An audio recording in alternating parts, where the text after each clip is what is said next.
नमस्कार, good morning, जोहार। मैं चुनचुन कुमार, आप देख रहे हैं झारखंडी हिंदी न्यूज। तो चलिए जानते हैं आज की पहली और बड़ी खबर। मंत्री आलमगीर आलम का केंद्र पर आरोप, कहा 100 करोड़ पर काटती है, 3600 करोड़ बकाया वालों की जारी रहती है बिजली। गोड्डा जिला 20 सूत्री कार्यक्रम प्रभारी मंत्री आलमगीर आलम ने जिला प्रशासन के पदाधिकारियों और स्थानीय सभी विधायकों के साथ बैठक की, जिसमें योजनाओं की समीक्षा के साथ ही विकास योजनाओं के क्रियान्वयन को लेकर विमर्श किया गया। बैठक के बाद उन्होंने केंद्र सरकार पर तंज भी कसा। बैठक के दौरान जो मुद्दा सबसे ज्यादा चर्चा में रहा वो बिजली का मामला था। राज्य में बिजली की आपूर्ति को जल्द दुरुस्त करने की बात कही गई। उन्होंने कहा कि केंद्र की दोहरी नीति की वजह से राज्य की बिजली आपूर्ति प्रभावित होती है। उन्होंने कहा राज्य पर बिजली का बकाया पहले रघुवर दास की सरकार में भी था और अब भी है, लेकिन केंद्र की दोहरी नीति का ये आलम है। अगर झारखंड राज्य के ऊपर 100 करोड़ का बकाया होता तो उसकी बिजली काट दी जाती, वहीं दूसरे राज्य पर 3600 करोड़ का बकाया हो फिर भी बिजली बहाल रहती है। राज्य की हेमंत सरकार विभिन्न कंपनियों से बात कर इस मसले पर काम कर रही है कि राज्य में बिजली की कमी ना हो। साथ ही कहा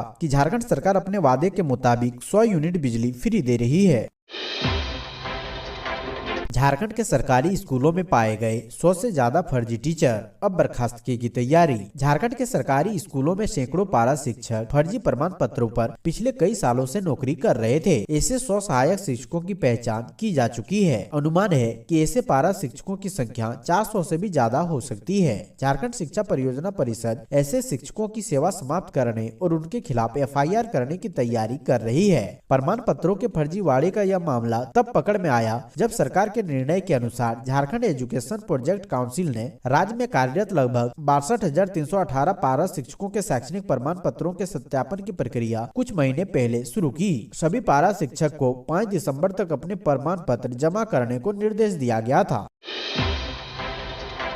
रिम्स फोन कांड, DSP सहित आधा दर्जन लोगों से होगी पूछताछ, कई अधिकारी भी रडार पर। ईडी के द्वारा गिरफ्तार किए गए CM के विधायक प्रतिनिधि पंकज मिश्रा का रांची के रीनपाल में इलाज शुरू हो गया है, लेकिन पंकज मिश्रा के हिरासत के दौरान रिम्स में रहते हुए जिन लोगों ने अपनी वफादारी पंकज मिश्रा से दिखाई थी, अब वे ईडी की रडार पर आ गए हैं। इनमें सबसे पहला नाम साहिबगंज के DSP राजेंद्र दुबे का है। दुबे को ईडी ने समन जारी कर पूछताछ के लिए बुलाया है। आपको बता दें कि न्यायिक हिरासत में रहते हुए पंकज मिश्रा ने DSP दुबे के साथ 300 से ज्यादा बार बातचीत की थी। झारखंड के साहिबगंज में 1000 करोड़ के अवैध खनन केस में गिरफ्तार मुख्यमंत्री हेमंत सोरेन के बरहेट विधायक प्रतिनिधि पंकज मिश्रा से फोन पर बात करने वाले साहिबगंज SDPO राजेंद्र दुबे को ईडी ने समन कर दिया है। कांग्रेस जिला अध्यक्षों की सूची से बढ़ी नाराजगी, होगा फेरबदल। कांग्रेस ने राज्य के सभी जिला के लिए अध्यक्षों की सूची जारी कर दी है। राज्य के किसी भी जिला में महिला, दलित और अल्पसंख्यक को अध्यक्ष नहीं बनाया गया है। इस सूची को लेकर कांग्रेस के अंदर घमासान मचा हुआ है। कांग्रेस के आला नेताओं ने इसको लेकर आपत्ति जताई है। प्रदेश अध्यक्ष राजेश ठाकुर के साथ कांग्रेस नेता सुबोधकांत सहाय, बंधु तिर्की, सुखदेव भगत सहित कई नेताओं ने इस पर चर्चा की है। प्रदेश के नेताओं का मानना है कि चयन संतुलित नहीं है, इसमें कई वर्ग को छोड़ दिया गया है। इधर कांग्रेस के पूर्व सांसद फुरकान अंसारी ने पार्टी के राष्ट्रीय अध्यक्ष मल्लिकार्जुन खड़गे से मुलाकात की है। अंसारी ने राष्ट्रीय अध्यक्ष से मिलकर जिला अध्यक्षों की सूची को लेकर आपत्ति जताई है। मिली जानकारी के अनुसार श्री अंसारी ने कहा है कि राज्य में गठबंधन की सरकार बनने के लिए एक समुदाय ने महत्वपूर्ण भूमिका निभाई है, लेकिन आज पार्टी की ओर से निराश किया जा रहा है। इस बाबत पूछे जाने पर प्रदेश अध्यक्ष राजेश ठाकुर ने कहा है कि कुछ कमी रह गई है, इसे दूर कर लिया जाएगा। पार्टी नेताओं के सुझाव पर काम होगा, कहीं कोई विवाद नहीं है।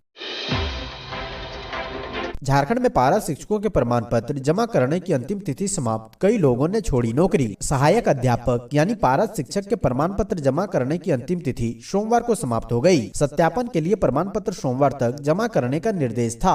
राज्य के लगभग 227 पारा शिक्षकों ने प्रमाण पत्र नहीं जमा किया। इनमें से 52 शिक्षकों ने सेवा छोड़ने से संबंधित पत्र जमा कर दिया, जबकि 175 ने सोमवार तक कोई जानकारी नहीं दी थी। अब इन शिक्षकों की सेवा समाप्त कर दी जाएगी। झारखंड शिक्षा परियोजना ने इस वर्ष प्रारंभ में पारा शिक्षकों के प्रमाण पत्र सत्यापन की प्रक्रिया शुरू की थी। प्रमाण पत्र सत्यापन के लिए पहले 15 नवंबर तक की तिथि निर्धारित थी, बाद में 5 दिसंबर तक प्रमाण पत्र जमा करने का समय दिया गया था। झारखंड शिक्षा परियोजना ने निर्देश में कहा था कि 5 दिसंबर तक अगर कोई शिक्षक अपना प्रमाण पत्र सत्यापन के लिए जमा नहीं करता है तो उनकी सेवा समाप्त कर दी जाएगी।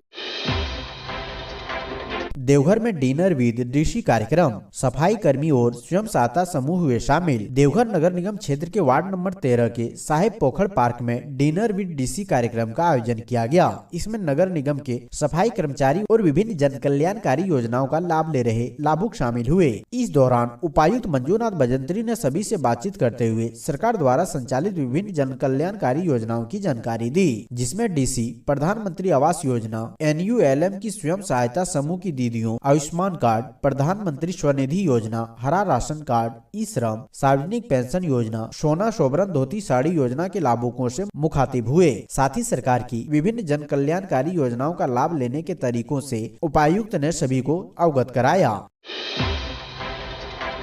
बाबूलाल मरांडी ने कहा, पंकज मिश्रा को पुलिस बचा रही है, केस का डीएसपी ने कर लिया 24 घंटे में सुपरविजन। भाजपा विधायक दल के नेता व पूर्व मुख्यमंत्री बाबूलाल मरांडी ने कहा है कि इस राज्य में हजारों केस डीएसपी के सुपरविजन की प्रतीक्षा में सालों और महीनों से पड़े हुए हैं। वहीं साहिबगंज का एक डीएसपी पंकज मिश्रा को केस से बचाने के लिए 24 घंटे में सुपरविजन कर लेता है। मरांडी ने कहा कि क्या मुख्यमंत्री हेमंत सोरेन अब भी ऐसे अफसरों पर कार्रवाई नहीं करेंगे? गृह मंत्री की हैसियत से पुलिस की ऐसी अराजकता को रोकने की जिम्मेवारी श्री सोरेन की है। मुख्यमंत्री अब भी चेत जाएं, ऐसे सारे कारनामों के लिए जिम्मेदार माने जाएंगे। मरांडी ने कहा है कि झारखंड में 10-10 साल से अनुसंधान लटकाए रखने वाले काबिल पुलिस अफसर काश इतनी ही तेजी से आम लोगों से जुड़े केस में भी अनुसंधान करते तो कईयों का भला हो जाता। कुछ बेईमान लुटेरे पुलिस वालों को हथकंडा बनाकर बचाया जा रहा है। विरोध में आवाज उठाने वाले लोगों को फंसाने की ऐसी जल्दबाजी एक दिन आपके गले की फांस बनेगी। झारखंड के दुमका में हुए सड़क हादसे में बोकारो के युवक की मौत। एनजीओ में था ब्लॉक कोऑर्डिनेटर। झारखंड के दुमका देवघर मुख्य मार्ग पर जारमुंडी थाना क्षेत्र के कुरुआ गांव के पास वाहन की चपेट में आने से बाइक सवार युवक की मौत हो गई। मृतक तिलक कुमार महतो बोकारो जिला अंतर्गत पेटरवाड़ थाना क्षेत्र के पिछड़ी गाँव का रहने वाला था। मृतक 2 बच्चों का पिता था। सड़क हादसे में गंभीर रूप से घायल होने के बाद स्थानीय लोगों की मदद से उसे अस्पताल ले जाया गया। प्राथमिक उपचार के बाद बेहतर इलाज के लिए उसे रेफर कर दिया गया। इसी दौरान उसकी मौत हो गई। मृतक के भाई पप्पू कुमार महतो ने बताया कि वह क्वेस्ट अलायंस एनजीओ में ब्लॉक कोऑर्डिनेटर के रूप में काम करता था। करीब 2 साल पहले दुमका जिले में उसने योगदान दिया था। वर्तमान में वह जामा थाना क्षेत्र के सुगनीबाद में रहता था। वह जरमुंडी सामुदायिक स्वास्थ्य केंद्र की सहियाओं को प्रशिक्षण देने के लिए गया था, जहाँ से लौटने के दौरान अज्ञात वाहन की चपेट में आने से गंभीर रूप से जख्मी हो गया। सीए सुमन की डायरी ने खोला अवैध खनन और कमीशन खोरी का राज। प्रवर्तन निदेशालय की छापेमारी के दौरान chartered accountant CA Suman Kumar के ठिकानों से मिली डायरी ने झारखंड में चल रहे अवैध खनन और कमीशन खोरी का राज खोल दिया है। सुमन की डायरी में उसके पास कमीशन की रकम जमा कर सेल कंपनियों के सहारे लॉन्ड्रिंग करने वाले अधिकारियों के नाम कोड वर्ड में लिखे मिले। उसी डायरी में पूजा सिंगल के लिए कोड वर्ड के रूप में PM लिखा हुआ है। साथ ही उनके माध्यम से किए गए लेन देन का ब्यौरा मिला है। कोड वर्ड में राज्य के जिन दूसरे बड़े अधिकारियों के नाम का उल्लेख किया गया है, उनके खिलाफ कानूनी कार्रवाई करने के लिए ईडी और सबूत इकट्ठा कर रहा है। ईडी ने मनरेगा घोटाले की जांच के दौरान 6 मई 2022 को पूजा सिंगल सहित उनसे जुड़े लोगों के ठिकानों पर छापा मारा था। इसी छापेमारी के दौरान सीए सुमन के ठिकानों से एक डायरी और खान व उद्योग विभाग से संबंधित कागजात मिले थे। सीएम हेमंत की आलोचना करते हुए बाबूलाल मरांडी को याद आए दुर्गा सोरेन। बीजेपी विधायक दल के नेता और झारखंड के प्रथम मुख्यमंत्री बाबूलाल मरांडी के मुख्यमंत्री हेमंत सोरेन के दिवंगत बड़े भाई दुर्गा सोरेन याद आ गए। बाबूलाल मरांडी ने कहा कि यदि दुर्गा सोरेन जीवित होते तो शायद सोरेन परिवार की देश दुनिया में इतनी फजीहत, बदनामी और थू-थू नहीं होती। इस दौरान बाबूलाल मरांडी ने झारखंड में हालिया ईडी प्रकरण को लेकर सोरेन परिवार पर जमकर हमला भी बोला है। इस दौरान बाबूलाल मरांडी ने झारखंड में हालिया ईडी प्रकरण को लेकर सोरेन परिवार पर जमकर हमला भी बोला। बाबूलाल मरांडी ने कहा है कि आदिवासी होकर आदिवासियों को कैसे लूटा जाता है, इसकी जानकारी सोरेन परिवार से ली जा सकती है।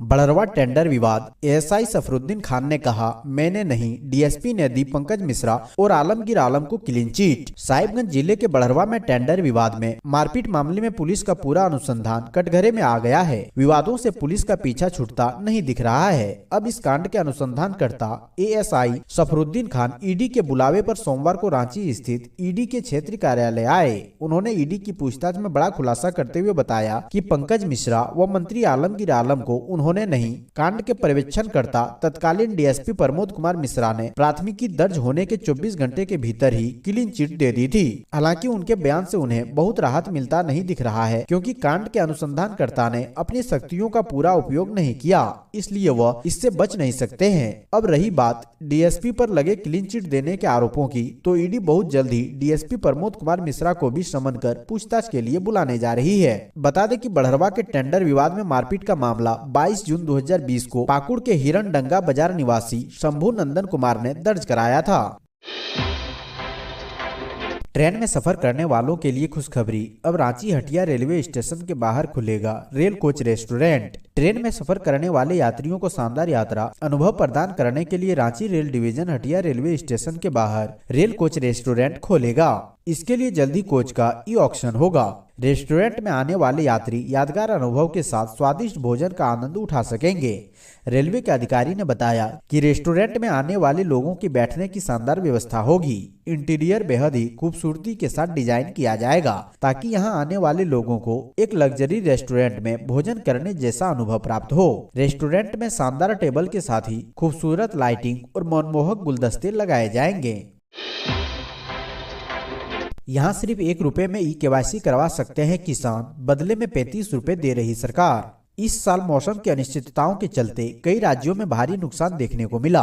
उत्तर प्रदेश से लेकर बिहार, झारखंड, महाराष्ट्र से लेकर दक्षिण के कई राज्यों में बारिश की अनियमितताओं से बड़े पैमाने पर फसलें बर्बाद हुई। इसके लिए केंद्र से लेकर राज्य स्तर तक भरपाई की जा रही है। कुछ किसानों को प्रधानमंत्री फसल बीमा योजना के तहत भरपाई की जा रही है, तो कुछ किसानों को राज्य की सरकार की तरफ से राहत मुआवजा दिया जा रहा है। इसी कड़ी में झारखंड सरकार ने भी प्रति किसान परिवार 3500 रुपए का सुखाड़ राहत मुआवजा देने का ऐलान किया है। हालांकि इसके लिए एक शर्त भी रखी गई है कि किसान को ई-केवाईसी करवानी होगी, जिसके चार्ज मात्र 1 रुपए रखा गया है। इसका फायदा उन किसानों को भी होगा जो पीएम किसान योजना का लाभ ले रहे हैं, क्योंकि ई-केवाईसी न करवाने की वजह से कई किसानों की 12वीं किस्त अटक गई है, जिसे रिलीज किया जा सकता है। आंगनबाड़ी केंद्र में पढ़ने वाले बच्चों को सरकार देगी स्वेटर, डीसी ने निकाला टेंडर। वित्त वर्ष 2022-23 राज्य योजना अंतर्गत आंगनबाड़ी केंद्रों में पढ़ने वाले बच्चों को अब सरकार गर्म कपड़े भी देगी। जानकारी के मुताबिक आंगनबाड़ी केंद्र के बच्चों को मैरून कलर का स्वेटर दिया जाएगा, जिसके लिए रांची डीसी के आदेश पर टेंडर निकाला गया है। रांची डीसी के आदेश में कहा गया है कि इच्छुक प्रतिष्ठान 12 दिसंबर को दिन के 12 बजे तक जिला समाज कल्याण पदाधिकारी कार्यालय में टेंडर सामग्रियों के हर नमूने के साथ जमा करेंगे।